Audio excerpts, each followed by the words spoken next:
Okay, I hope this is recording in the right spot. There we go.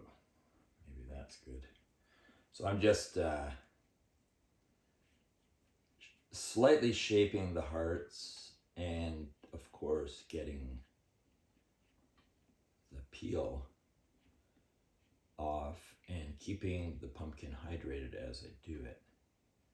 Because now I'm making everything more vulnerable because there's less protection from the skin. So, and then I found when I'm working on open areas like this, I can, with my thumb supporting the blade, I can just almost potato peel the skin off. But the only thing you got to watch for when you do this, or if you do this, is you can just suddenly gouge a big hole into the flesh, and that's not good either. So it's kind of a balance of picking up speed but without taking too big of a risk. And that's all just how you hold the angle of the blade, really. There. And then I can just take advantage of that moment, not going too much into detail for now, but just shaping. So each step, I just do a fairly regular next phase of the shaping, so I don't end up with a massive job all at once, which can get a bit overwhelming. And this way I'm able to pace myself, which is absolutely important. I wasn't at that stage with last year's and the year before, but now I've got enough experience that I'm able to work on some kind of a rhythm and a pace so that I can get to a certain stage quicker, which then gives me more freedom to do other fun stuff. So there. And then once I feel a little bit free from doing those edges, then now there's little grooves in the pumpkin, as you know, that go from stem to, I don't know, belly button, I'll call it, at the bottom. So I also have to watch out for those ridges, and as best I can, I try and smooth them over.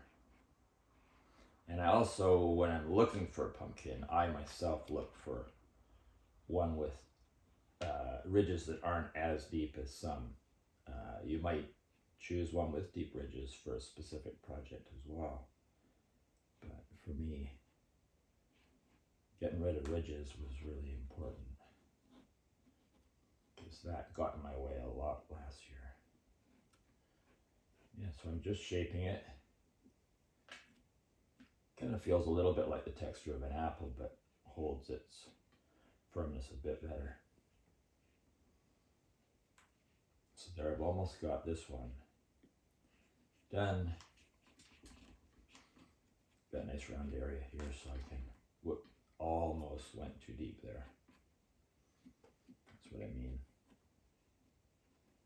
When you go too deep, you got to smoothen it off, and then you don't quite have the same freedom of sculpting later on. You know, with that wonderful thickness that, in this case, the pumpkin has, that I get to play with later on. Now, the reason why I'm slowing down here is because of this little ridge that I'm working in with, against whatever there. One more heart in its beginning stages. And we'll spray down. Oh, how many do I have left? 3 there. We're getting there. And then I just kind of roll this guy. It's another reason why I don't want a hole cut in it yet,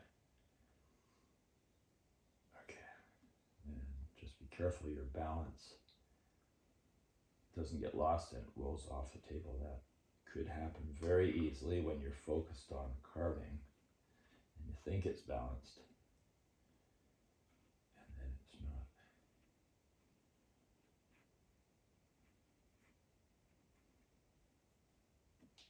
Yeah. This year, definitely with my good lighting and a reasonable temperature to work in. The first year I had McTavish in his last days, so he was really needy, and I had him strapped to my waist or my shoulders. If anyone's seen those videos or finds them, that's where I was at then. And then last year it was with Raven. So this year is my first year also where I have this workshop pretty close to done. And boy, what a blessing this has been all around. But I find after my third year, this whole pumpkin carving experience is absolutely wonderful. I love the texture. If anyone was interested in wood carving, this is a great way to get some experience first. Of course, it's nowhere near the same as wood in so many ways, but I think it's a great way to start. You know, get some of your hand positions and familiarity with carving tools, and then just move up to wood later on, really soft wood, and so on. But this is absolutely a joy. Once all the unknowns are taken away, and then you get to have more freedom. And you kind of know you got a handle on keeping the pumpkin fresh while you work. That's nice to not have that anxiety hovering over you. So then you can it just frees you up more and more to be creative. There. Oh, can you imagine well, these take a lot of time, but imagine these at some kind of banquet thing, if you had a bunch of those all lit for a wedding or something. Boy, that would be something to remember. Okay. I'm going to just turn this off because now I'm just kind of doing the same thing